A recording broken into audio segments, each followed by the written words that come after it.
অপরাধ যত বড় হোক, আপনার জুলুম যত বড় হোক, আল্লাহর রহমান নামের দরিয়া তার চাইতেও বড়। আল্লাহ বললেন, ও আমার গুনাহগার বান্দারা শোনো, জুলুম করেছো, ভুল করেছো, অন্যায় করেছো, আল্লাহর রহমত থেকে নিরাশ হয়ো না। আমরা বিশ্বাসীরা কঠিন কালেও আল্লাহর রহমত থেকে নিরাশ হব না। ঠিক কিনা বলেন? আল্লাহর রহমত থেকে নিরাশ হবেন? ভুল করে ফেলছেন, আরে ভুল তো সবাই করে। পাপ হয়েছে, আরে পাপ তো সবার আছে, আপনারা সবাই পাপী, সবাই পাপী। যত পাপ হোক, ভুল হোক, অন্যায় হোক, অনুতপ্ত হয়ে তওবা করে ওযু করে জায়নামাজটা বিছিয়ে সেজদা দিয়ে চোখের পানি ছাড়েন। চোখের বেয়ে পড়া পানি আল্লাহর কাছে যে কত প্রিয়। অনুতপ্ত বান্দার চোখের পানির ফোঁটা তার চোখ বেয়ে, নাকের ডগা বেয়ে জমিনে ড্রপ করার আগেই আল্লাহর ওই বান্দার সব গুনাহ মাফ করে দেয়।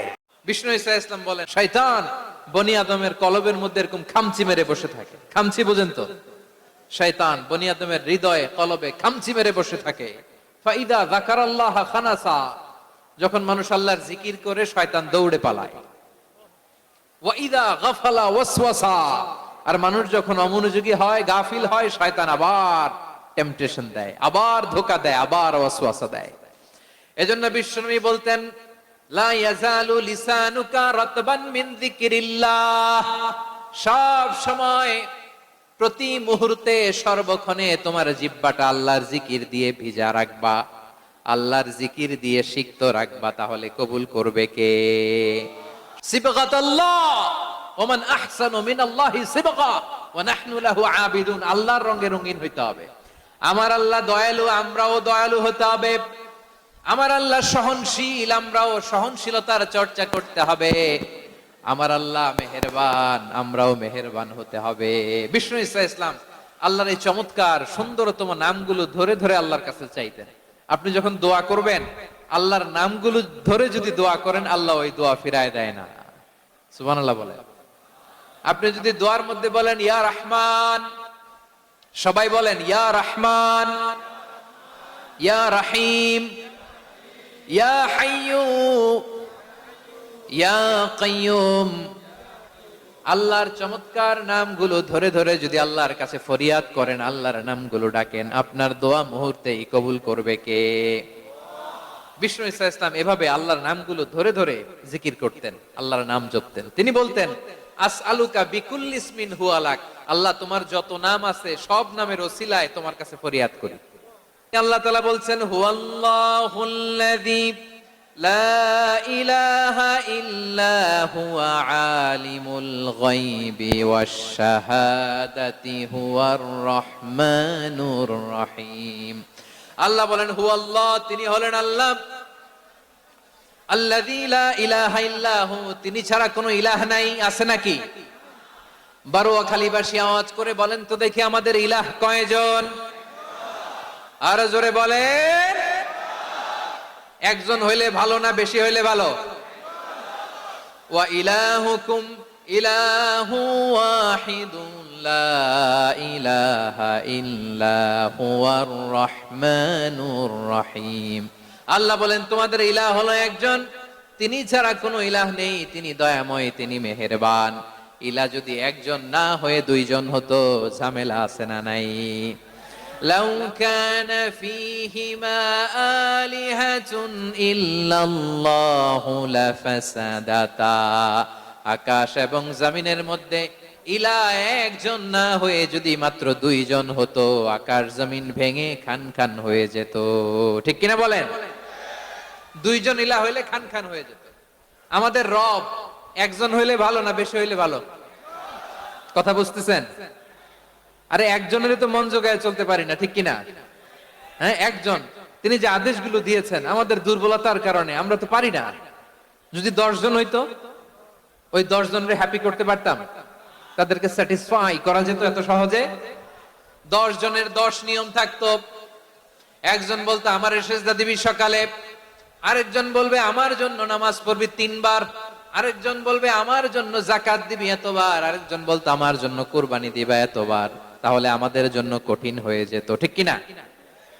যদি ইলাহ একজন না হয়ে একাধিক হতো, একজন বলতো না আমি মহাবিশ্ব এভাবে চালাবো, আরেকজন বলতো না আমার মন চায় এভাবে, আমি এভাবে চালাবো। একজন বলতো সূর্য আমি পূর্ব দিকে উঠাবো, আরেকজন বলতো না আমি দক্ষিণ দিকে উঠাবো, আরেকজন বলবে না আমি উত্তর দিকে উঠাবো। এরকম আছে না নাই?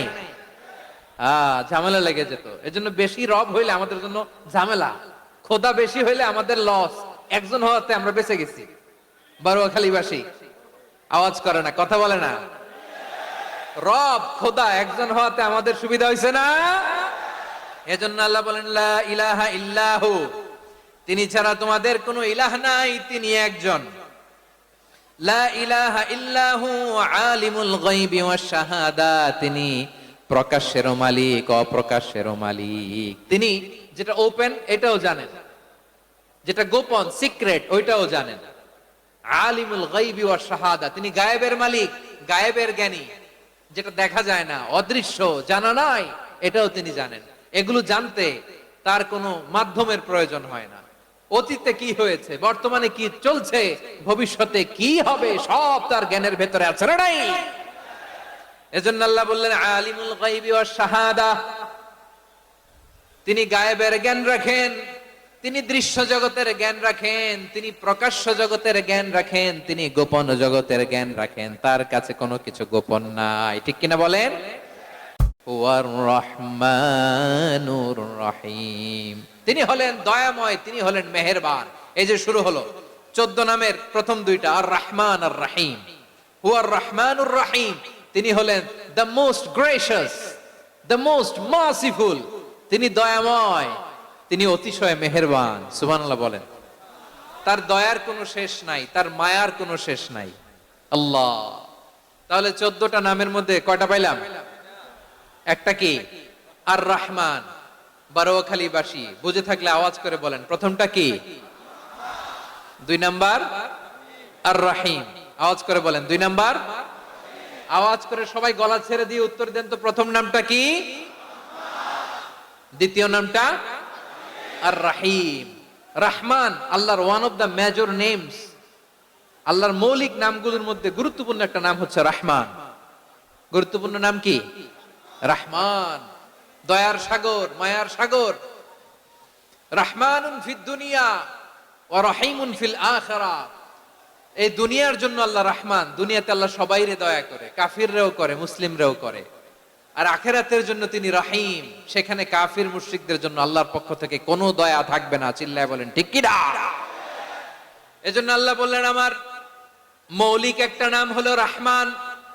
আল্লাহর পরে অন্য কোন নাম দিয়ে যদি তোমরা আমার নাম প্রকাশ করতে চাও, জপতে চাও, ডাকতে চাও, তোমরা রহমান নামে ডাকো। রব্বুল আলামিন ইরশাদ করেন কুলিদুল্লাহ আও ইদউর রহমান আইয়াম্মা তাদউ ফালাহুল আসমাউল হুসনা। আমাকে আল্লাহ নামে ডাকো কিংবা আমি আল্লাহকে রহমান নামে ডাকো, যে নামেই ডাকো না কেন আমার আছে অনেকগুলো সুন্দর সুন্দর নাম। যে নামেই ডাকো আমি শুনি, ডাকলেই আমি সাড়া দেই। সকালে ডাকলেও সাড়া দেই, দুপুরে ডাকলেও সাড়া দেই, মাঝ রাতেও যদি আমরা বিপদে পড়ি ডাকলে আমাদের ডাকে সাড়া দেয় কে? সবাই বলুন তো, সাড়া দেয় কে? আবার বিশ্বনবী যখন মক্কায় দাওয়াত দিচ্ছিলেন, তিনি মাঝে মাঝে আল্লাহর নাম বলছিলেন, মাঝে মাঝে তিনি রহমান নাম বলছিলেন। যখন তিনি বললেন ওয়া ইযা কিলা লাহুম উসজুদু লিররহমানি ক্বালু ওয়া মার রহমান। বিশ্বনবী মক্কায় যখন মক্কার কাফিরদেরকে, কুরাইশদেরকে বলল তোমরা রহমানকে সিজদা দাও, রহমানের ইবাদত করো, রহমানের জন্য সিজদায় লুটিয়ে পড়ো, মক্কাবাসী বলে রহমান আবার কে? রহমান রে তো চিনি না। রহমানকে আল্লাহ চিনি, রহমান চিনি না। মক্কাবাসী কি বলে? কারে চিনে? আল্লাহরে চিনে। কারে চিনে না? রহমান কে তো চিনি না। রহমান আবার কোত্থেকে আসলো? কে Rahman? Who is this Rahman? যখন তারা বলে রহমান রে চিনি না, আল্লাহর গায়রতে আঘাত লেগেছে। আল্লাহ বলে রহমান রে চিনো না, না তাদেরকে চিনানোর জন্য আল্লাহ ৭৮ আয়াত বিশিষ্ট আর রহমান নামে কোরআনে একটা সূরা নাজিল করেছেন। যখন মক্কার কুরাইশরা বলে আল্লাহ চিনি, রহমান চিনি না, আল্লাহ বলে রহমান রে চিনো না, তাহলে চিনে নাও রহমান নামে। তিনি ৭৮ আয়াত বিশিষ্ট কালামুল্লাহ মাজিদে একটা গোটা সূরা নাজিল করে দিয়েছেন। তিনি নাজিল করলেন আর রহমানু আল্লামাল কুরআনা খালাকাল ইনসানা আল্লামাহুল বায়ান। দয়াময় রহমান শেখালেন কোরআন, বানালেন ইনসান শেখালেন বায়ান। দয়াময় রহমান শেখালেন কোরআন, বানালেন ইনসান শেখালেন বায়ান। দয়াময় রহমান শেখালেন কোরআন, বানালেন ইনসান শেখালেন বায়ান। পড়েন আল্লাহু আকবার। আল্লাহ বলে রহমান কারে বলে চেনো না? শুনে নাও, ৭৮ আয়াত বিশিষ্ট গোটা একটা সূরাই নাজিল করে দিলাম, সূরাতু আর রহমান। আর রহমান তিনি দয়ালু, আল্লামাল কোরআন তিনি মানুষকে কোরআন শিখিয়েছেন, খালাকাল ইনসান মানুষ বানিয়েছেন, আল্লামাহুল বায়ান মানুষকে কথা বলা বর্ণনা করা শিখিয়েছেন। পড়েন সুবহানাল্লাহ। গোটা একটা সূরাই নাজিল করেছেন, সূরাতু আর রহমান। আমার বারোখালীর ভাইয়েরা, তার নাম হচ্ছে আর রহমান আর রাহিম, মানে দয়াময় মেহেরবান। তার দয়া যে কত বেশি আপনি কল্পনাও করতে পারবেন না, আপনি কল্পনাতেও আনতে পারবেন না তার দয়া কত বেশি। বিশ্বনবী সাল্লাল্লাহু আলাইহি ওয়াসাল্লাম ফরমান, লাম্মা কাদাল্লাহুল খালকা কাতাবা ইনদাহু ফাওকা আরশিহি। আল্লাহ যখন মহাবিশ্বের সব সৃষ্টি করে সারলেন, তিনি আরশের উপরে লিখলেন সাবাকাত রাহমাতি গাদাবি, সাবাকাত রাহমাতি গাদাবি। কোথায় লিখছে? আরশের উপরে। আওয়াজ করে বলেন তো কোথায় লিখেছে? আরশের উপরে আল্লাহ লিখলেন সাবাকাত রাহমাতি গাদাবি। এর মানে হলো আমার দয়ার কাছে, আমার ভালোবাসার কাছে আমার ক্রোধ পরাজয় বরণ করেছে। আমার দয়ার কাছে আমার রাগ কিংবা ক্রোধ পরাজয় বরণ করেছে। মানে আমি আল্লাহর দয়া আছে, আবার আমি আল্লাহর ক্রোধ বা রাগ আছে, কিন্তু আমি আল্লাহর রাগের চেয়ে দয়া বেশি। আওয়াজ করে বলেন, আল্লাহর রাগ বেশি না দয়া বেশি? আল্লাহর যদি রাগ থাকতো আমরা বাঁচতে পারতাম? যে পরিমাণে আকাম কুকাম আমরা করি, অপকর্ম করি, অন্যায় করি, জুলুম করে জুলুমের আড্ডাখানা বানিয়ে রেখেছি গোটা দুনিয়াকে, আল্লাহ যদি মুহূর্তে মুহূর্তে রেগে যেতেন আমরা বাঁচতে পারতাম? মহাবিশ্ব সৃষ্টির পরেই তিনি আরশের উপরে লিখেছেন সাবাকাত রাহমাতি গাদাবি, মানে আমি আমার দয়ার কাছে আমি আল্লাহর ক্রোধ, রাগ, ক্ষোভ এটা পরাজিত হয়েছে। সুবহানাল্লাহ বলেন। আবার বিষ্ণু বললেন জাআলাল্লাহুর রাহমাতা মিয়াতা জুজ। আল্লাহ দয়ার ভালোবাসাকে ১০০ টুকরা করলেন, ৯৯ টুকরা দয়া মায়া ভালোবাসা আল্লাহ নিজের কাছে রেখে দিলেন, আর ১ টুকরা দয়া মায়া ভালোবাসা আল্লাহ গোটা বিশ্বের সবার মাঝে ঢেলে দিলেন।